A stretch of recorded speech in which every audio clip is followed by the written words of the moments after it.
He is now the first ever multimate fighter. This is a term that you coined last week when we spoke, and I know with 2 minutes left in the third round, when you are probably down on the cards, that's when you say, I can't let a term like that go to waste. And that was most likely your motivating factor to get that win. Am I right? It 100% was. I wasn't thinking about the journey or the people behind me or anything. I was thinking, oh man, I came up with the Ultimate Fighter. That's the last time it'll ever be used. Absolutely. I mean, you're only the second person to ever be in two Ultimate Fighter finals. So I mean, that's history in and of itself. Winning it in two different divisions. I feel like you're going to be on an island with this one for some time. I'd be very surprised if anybody uh, did this. Just the unique circumstances that led to it, which doesn't necessarily make it more impressive. It just makes it more unique. Just because something's rare doesn't mean it's amazing. I think this is pretty cool for me, just as a fan of the sport, watching the Ultimate Fighter since the very first season, and always picturing myself holding, that glass trophy, that crystal trophy, if you will, and now I have two of them. Well, my parents have two of them at least. You brought them. You're in Winnipeg right now. So did you leave them in Winnipeg afterwards? Oh, I do. Basically, most of my memorabilia memories are here, so they have a safe spot, and why not? And also for me, it kind of keeps. I don't want too much of like my trophies around me all the time. No, that sounds absolutely horrible. I don't want too much of my trophies around me. It's something after when I'm done competing, all that stuff. Absolutely, I want it around me. I want the memories and all that. For right now, I'm so focused on getting that belt that's really all that matters. But I'm putting every little thing I have, ticket stubs, all that away. That way, when I'm 60 years old and in my rocking chair, I can be like, back in my day, I used to fight in the UFC and have things to show for it. Now, going back to my very tongue-in-cheek first question, there was some truth to that situation. You were likely, down. I'd say almost midway through that third round. What was going through your mind? Did you feel like the fight was slipping away and that you needed to really turn up the volume? Maybe in my head, I thought the fight was going pretty well so far. Looking at the judges' scorecards, it was split round one, and then everyone gave me round two, and then round three was competitive. But I felt if you felt the momentum of the fight in there, if you felt Cody's shot starting to get, you know, more labored, not as impactful, and then seeing, his face starting to change, the blood running down it, the swelling starting to shut his eyes, it just felt like I was pulling ahead. It was maybe that moment where you've seen those two cars just, even, and then the one starting to pass. That's how it started to feel, and I felt him starting to wilt. I knew he couldn't keep the pace up as much as I could. I was very confident in that, and he held it, but man, did he blow the engine. That's why he was laying on the ground after the fight. Now, I know you and Cody had your differences during the season. Did you have a chance to chat with him after the fight? Really, we just had a small exchange of words after the fight. He said that, thank you for giving him the fight that he was hoping for. I think he was hoping for a dog fight. That way, in victory or defeat, he had a UFC contract. I wasn't necessarily trying to give him any which fight. I was just trying to go there and fight and be in the moment and compete as hard as I could. I know on Twitter he said something, but I pretty well my response to all of it is I felt like Cody deserved to be in the finale. He did similar to me when he got released from the UFC. He fought really, really good competition. He has wins over John Dodson. He fought Ray Borg.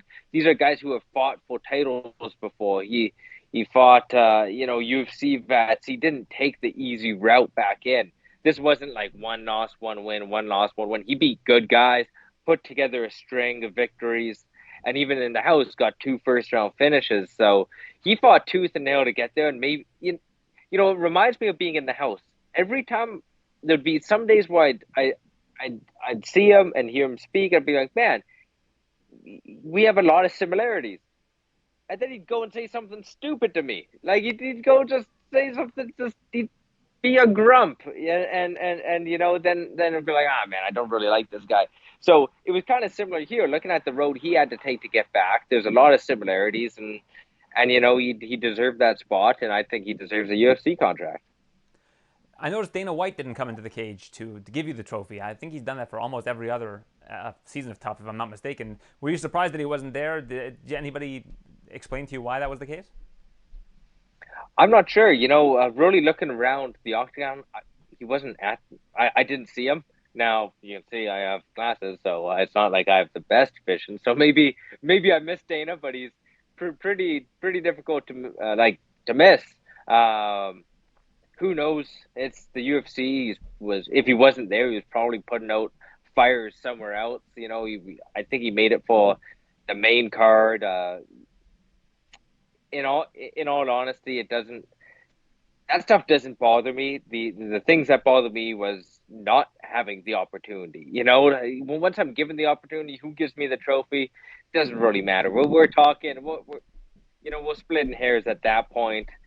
He gave me the trophy the first time. If he wasn't there this time, that's okay. I was given the opportunity, and more importantly, I was given fight of the night. So I'll take that any day. Yeah, and $50,000 will certainly go a long way. Looking at what it took to get to where you are today, in terms of having to go through the whole thing again, the Ultimate Fighter, fights on the regional scene against really difficult opponents in Brave. When you look at all of that, how proud are you of your accomplishment? Because it seems like the only way for you to get back to the UFC was to be completely undeniable. At every step of the way, you had to be absolutely undeniable, and you did just that, including having one of the fights of the year on Saturday. Yeah, I'm very proud of that. The goal was to be undeniable.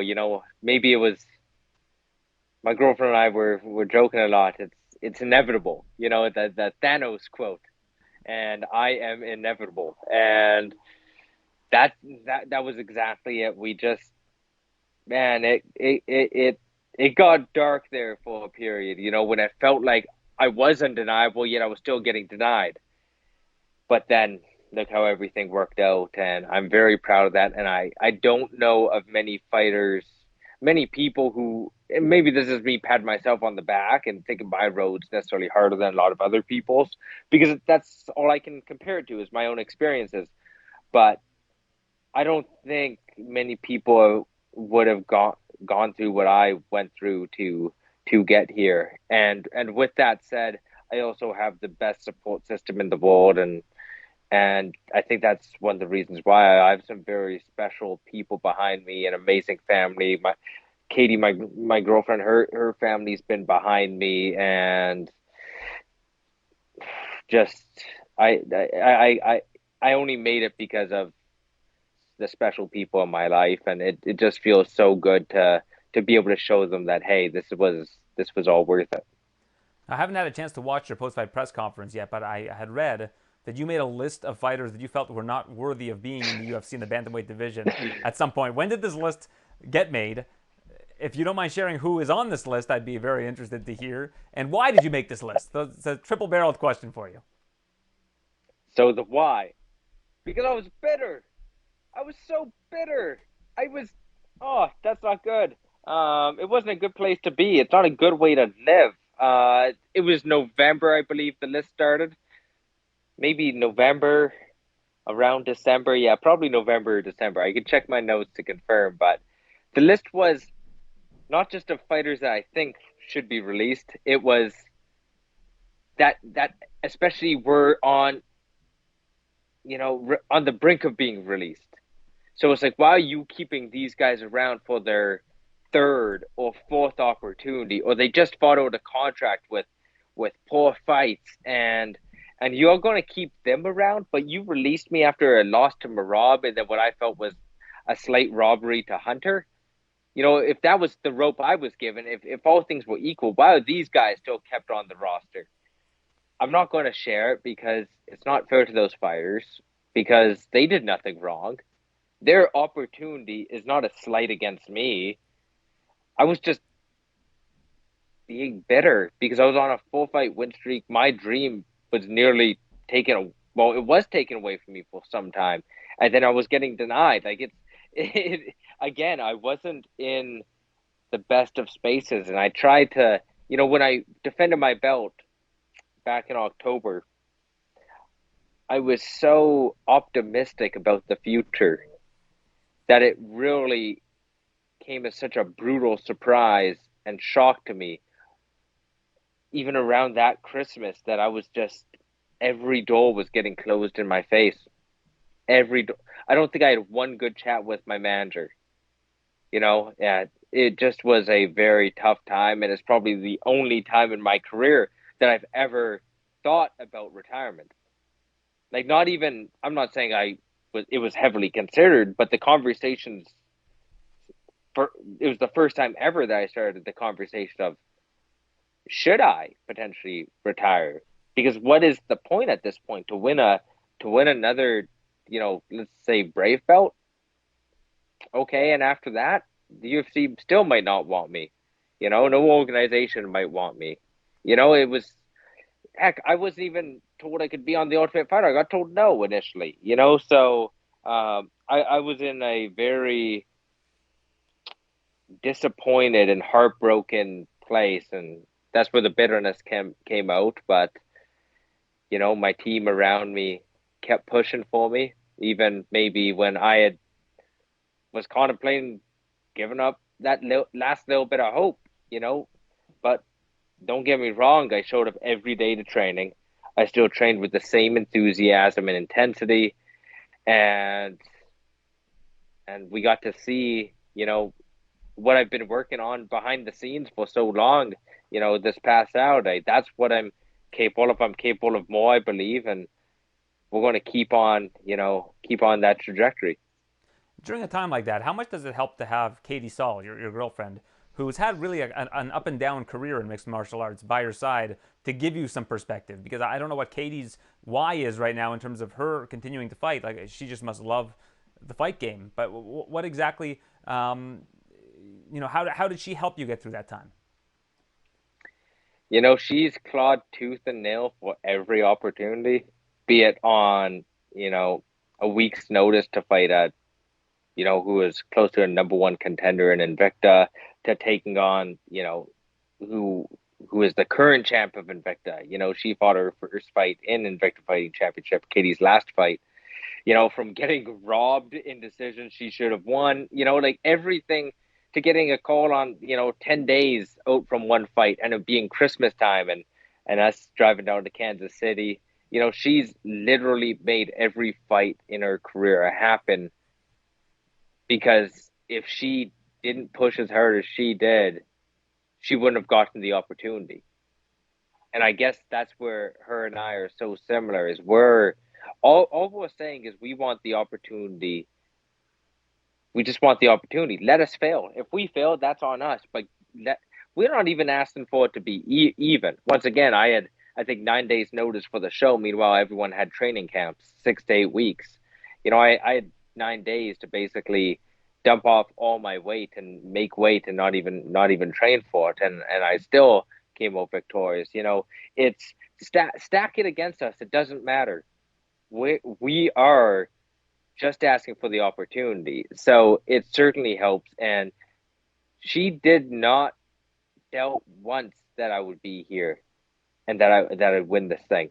She did not doubt it once.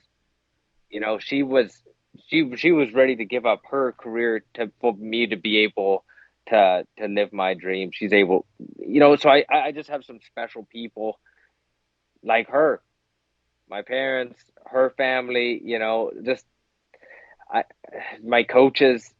I wasn't necessarily bringing in tons of money when I was with Brave, yet they still trained and coached me as the world champion that I think I could be. That's pretty special, and if that's not something to fight for, I don't know what is. Absolutely. And you're back now, of course, the Ultimate Fighter, two-time.